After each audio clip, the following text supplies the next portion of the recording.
સુરત સાંસ્કૃતિક રક્ષા સમિતિ સંચાલિત શ્રી માધવ ગૌશાળાના 200થી વધુ ગૌસેવકો દ્વારા ડિંડોલી ખરવાસાના નહેરોમાંથી રઝળતી અને અર્ધ વિસર્જિત કરેલી ગણેશજીની 3000થી વધુ પ્રતિમાઓ હજીરાના દરિયા સુધી પુનઃ વિસર્જન કરવામાં આવી।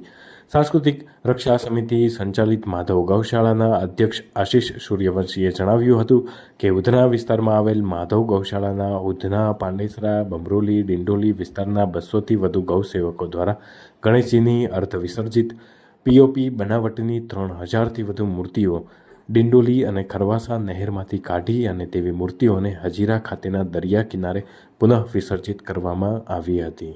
જય ગણેશ, જય શ્રી રામ। હું આશિષ સૂર્યવંશી, સાંસ્કૃતિક રક્ષા સમિતિ સંચાલિત શ્રી માધવ ગૌશાળા એનિમલ અધ્યક્ષ।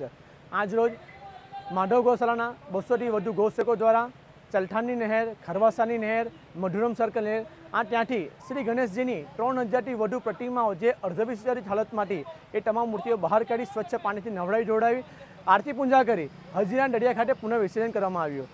આ તમામ મૂર્તિઓ જે એવી જગ્યા હતી કે જ્યાં ગંદકીનું સામ્રાજ્ય હતું, ત્યાં ના સમજ ગણેશ ભક્તો દ્વારા એ મૂર્તિઓ ત્યાં ફેંકી દેવામાં આવી હતી। આ તમામ મૂર્તિઓને બહાર કાઢી અને તેમને ફરીવાર પુનઃ વિસર્જન કરવામાં આવ્યું છે। હું તમામને એક અપીલ કરવા માગું છું કે જો આપને આ બાપાની આવી રીતના પૂજા અર્ચના ના કરી શકતા હોય, સારી રીતે વિજય ના આપી શકતા, તો આપણે એમનું બેસાડવું પણ ન જોઈએ। હું તમામ ગણેશ ભક્તોને એક અપીલ કરવા માગું છું કે જે થઈ ગયું થઈ ગયું, પણ આવતા વર્ષથી આપણે માટીની મૂર્તિ લાવીએ અને માટીની મૂર્તિની સ્થાપના કરીએ। જય ગણેશ।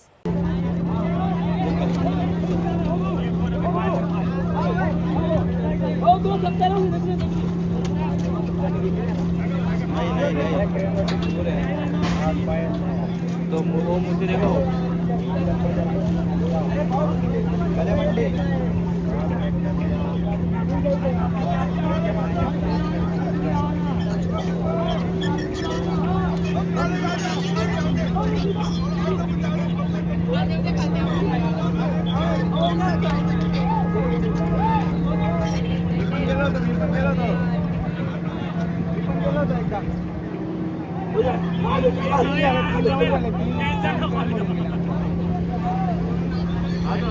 अच्छा